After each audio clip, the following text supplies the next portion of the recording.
course, Mustafiz is quite talented bowler, and from day one he made a big impact in international cricket, and he is maintaining it.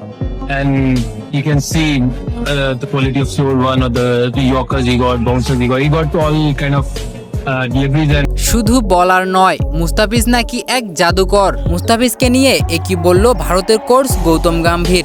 দর্শক, বিস্তারিত দেখতে ভিডিওটি না টেনে অবশ্যই শেষ পর্যন্ত দেখুন।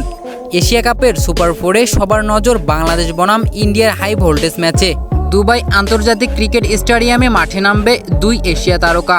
বাংলাদেশ দল শ্রীলঙ্কার বিপক্ষে দুর্দান্ত জয়ে আত্মবিশ্বাসে ভরপুর, আর সেই জয়ে নৈপুণ্যে ছিলেন একমাত্র জাদুকরী বোলার মুস্তাফিজ। এবারে ভারতের বিপক্ষে ম্যাচ শুরুর আগে ভারত টিমের দেখা গেল বড় চিন্তা। ভারতীয় দলের কোচ গৌতম গম্ভীর স্পষ্টভাবে বললেন, মুস্তাফিজকে শুধু একজন বোলার বলা যাবে না, ও আসলে এক ধরনের জাদুকর। সেই জাদুতে ব্যাটসম্যানরা ঢুকে যায় আর বের হতে পারে না।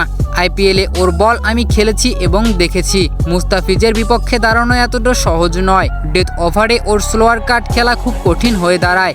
আমরা ওকে নিয়ে চিন্তায় আছি, কারণ ও যদি রুখে দাঁড়ায় তাহলে আমাদের জয় টেনে আনা খুব মুশকিল হয়ে যাবে। গৌতম গম্ভীর এই মন্তব্যে পরিষ্কার বোঝা যায় ভারতীয় ব্যাটিং লাইন আপ শুধু একজনকেই ভয় পাচ্ছে, সে হচ্ছে মুস্তাফিজ। ক্রিকেট ভক্তরা তাকিয়ে আছে সেই ম্যাচের জন্য। মুস্তাফিজ কি পারবে ভারতের সামনে রুখে দাঁড়াতে, নাকি মুস্তাফিজের বলে সেরা ইনিংস খেলে যাবে ভারতীয় ব্যাটসম্যানরা? সেটা আজকে রাতেই প্রমাণ পেয়ে যাবে। বাংলাদেশ জিতবে নাকি ইন্ডিয়া? আপনারা অবশ্যই কমেন্ট করে জানাবেন।